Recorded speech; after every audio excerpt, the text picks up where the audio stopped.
Sa nakaraang video ay natapos tayo kung saan ay matapos na walang makitang dumi sa paligid ng Storm-In ang inspector, ay agad naman siyang nagtungo sa mga silid upang suriin ang kaligtasan ng lugar. Sa nangyari ay hindi naman ito makapaniwala dahil sa matapos niyang makita ang lugar, ay napasabi siya sa kanyang isip na kahit na ang lugar na ito ay luma na ay ang lahat dito ay malinis at mukhang hindi nanlilimahid. Kaya naman ay napatanong siya na kung may ginawa ang mga itong pagsesa ayos sa lugar, dahil ang mga kagamitan dito ay maayos tignan, at maging ang mga higaan ay mga bago. Dahil dito ay naiinis naman siyang napapasabi na kailangan niyang ibagsak ang mga ito sa dalawa pa na natitirang pagsusuri, at kapag nangyari yun ay magagawa nilang mapasarado ito at mapigilan na magpatuloy sa kanilang pagnenegosyo. Kaya naman ay hindi niya dapat ipasa ang mga ito sa pagsusuri pagdating sa kaligtasan. Kaya naman sabi nito na mukhang maayos ang lahat ng nandito sa panlabas nilang itsura, ngunit kailangan niyang subukan ang tibay ng mga ito upang mas malaman niya kung tunay nga. Nang mapansin naman nito ang kanyang hinahawakan, kaya naman dahil dito ay nakaisip siya ng isang ideya, matapos ay agad itong umakto na parang nadisgrasya dahil sa hinawakan nito. Sa nangyari ay agad naman na lumapit sa kanya ang dalawang gwardya na kasama nito at tinatanong siya kung ayos lamang ito. Matapos ay nakita naman nito ang kanyang daliri na nagtamo ng sugat, kaya naman ay agad itong umakting at sinabi na napakadelikado nito, at mukhang ang kanilang Storm-In ay gumagamit ng isang napakadelikadong tea table. Ngunit sinabi naman ni William na sinadya niya ang nangyari upang masira ang tea table na kanyang hinawakan. Ngunit hindi naman ito pinakinggan ng inspector at sinabi na hindi sila nakapasa patungkol sa kaligtasan ng lugar. Makalipas naman ng ilang sandali matapos na bigyan ng paunang lunas ang inspector, ay sinabi ng mga bata kay Junkirin na sinadya nito ang pagkakahulog at nagawa masira ang tea table, at ngayon ay sinabi nito na siya ay napahamak dahil sa mayroong dugo ang lumabas sa daliri nito.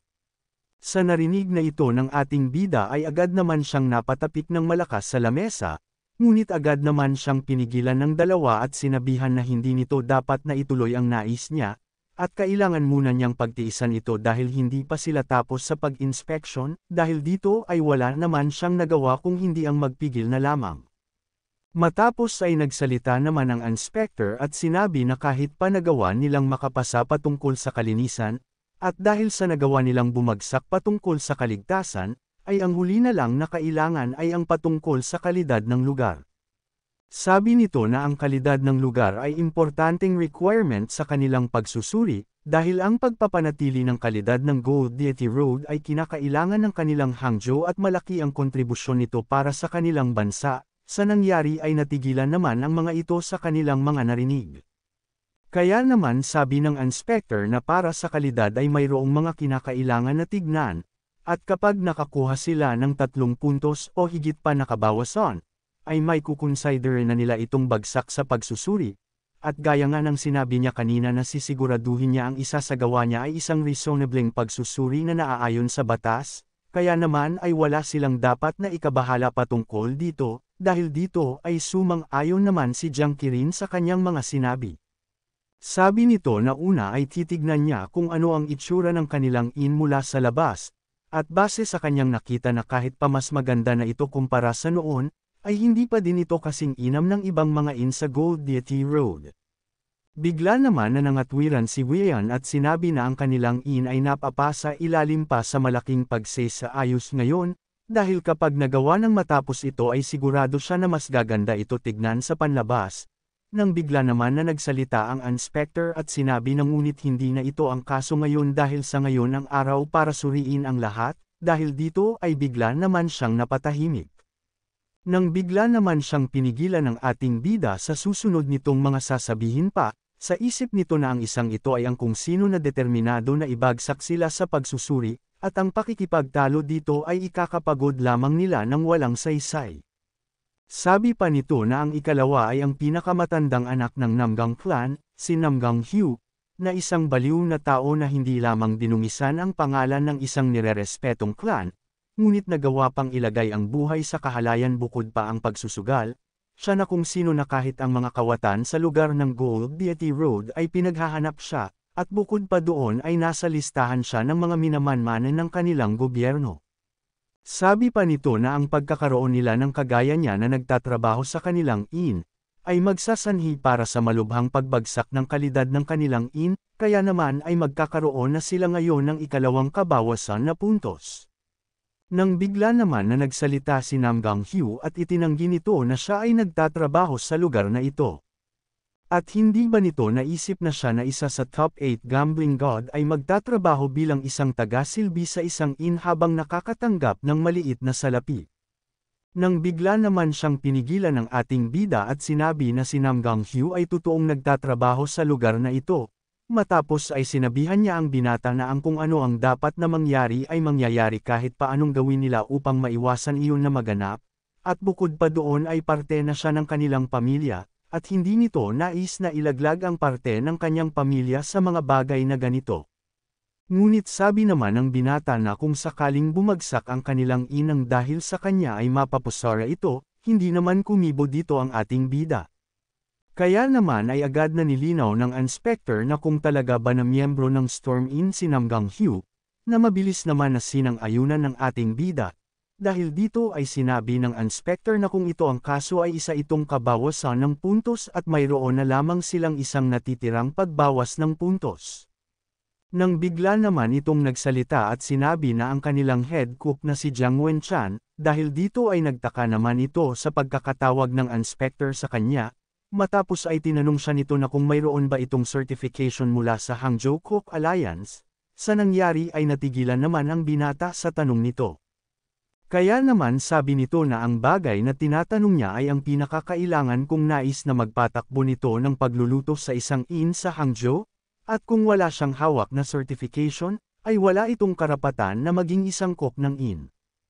Napatanong naman si Wun Chan dito na kung bakit naman niya kailangan na magkaroon ng certification upang makapagluto lamang sa isang inn, sabi naman ng inspector na hindi kaso ang bagay na iyon sa ibang mga lugar, ngunit kailangan ito dito upang magawang maprotektahan ang kalidad ng Hangzhou's Gold Deity Road.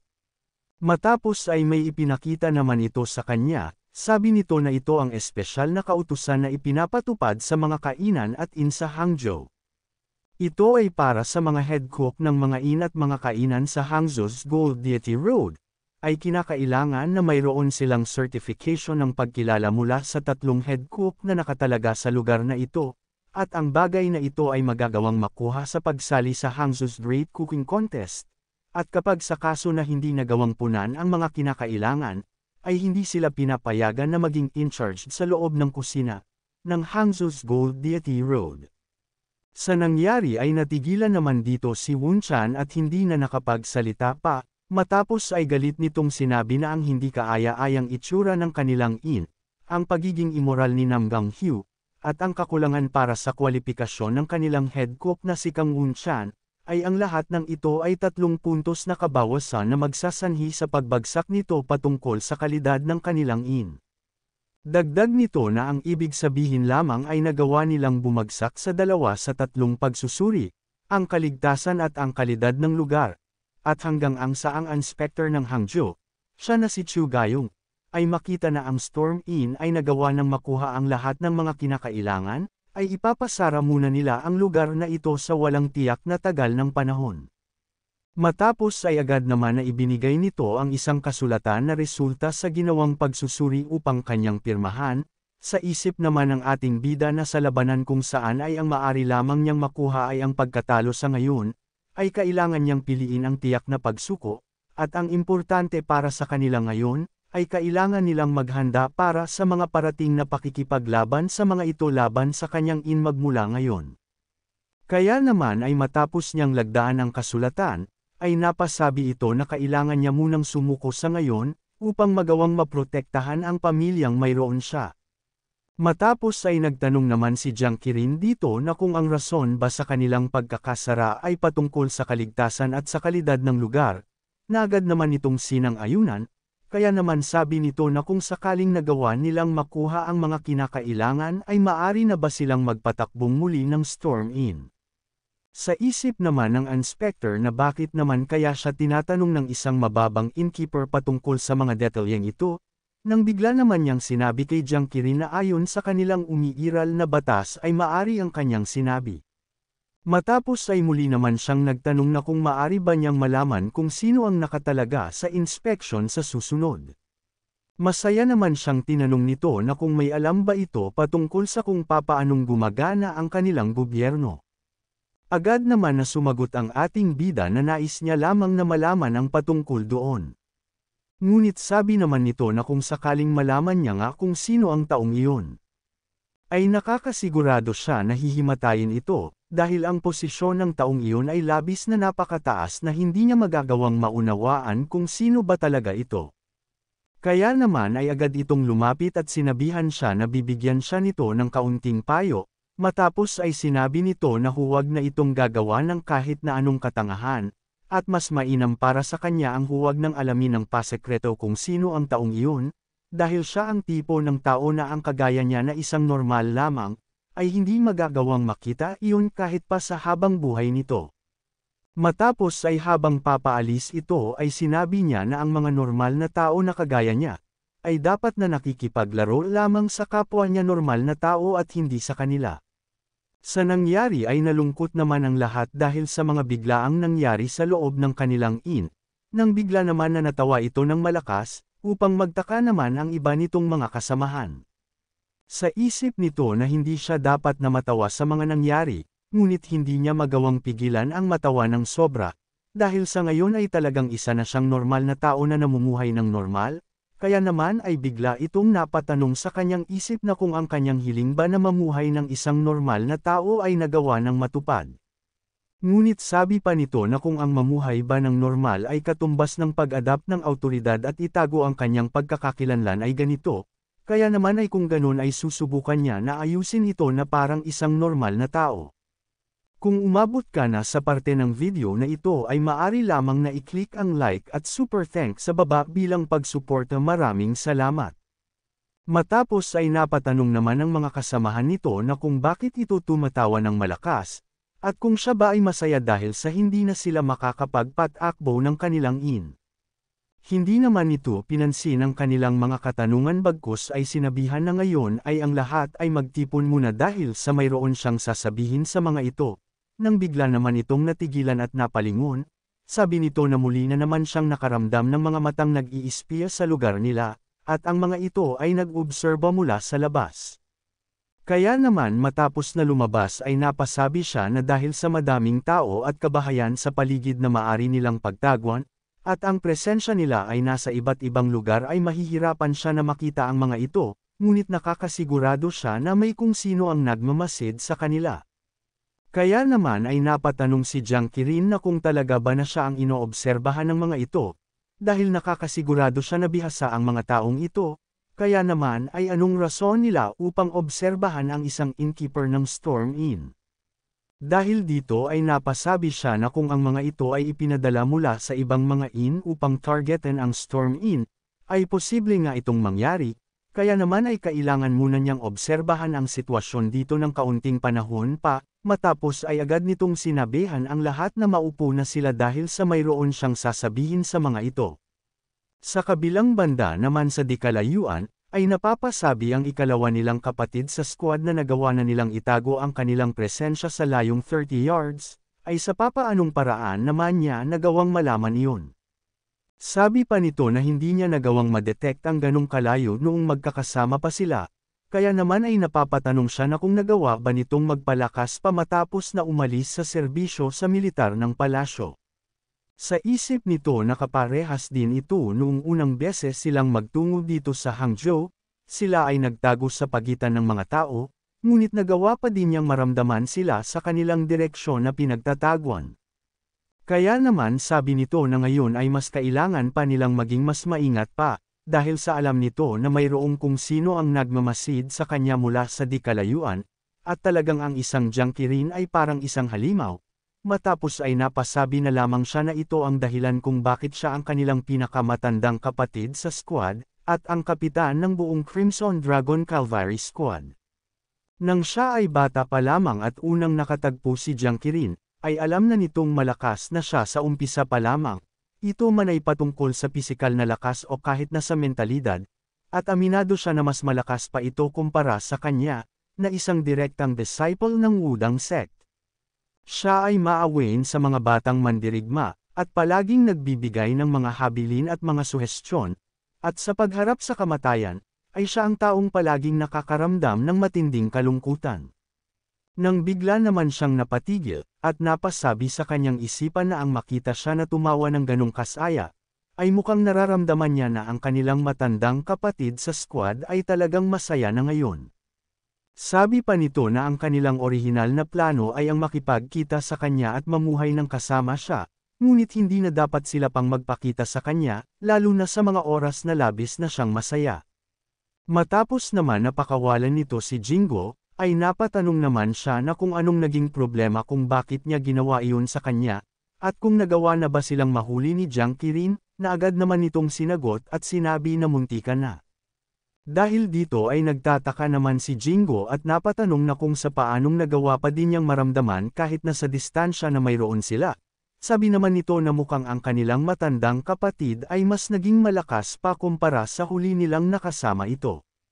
Sa nangyari ay nagkaroon naman ng saya sa mukha ni Jingo, kaya naman ay agad siyang sinabihan ng ikalawa nilang kapatid na itigil nito ang kanyang ginagawa dahil sa mukhang nais na nitong makipagkita kay Jiang Qirin at subukan ang lakas na mayroon siya ngayon, dahil hindi sila dapat na makipagkita sa kanya ngayon.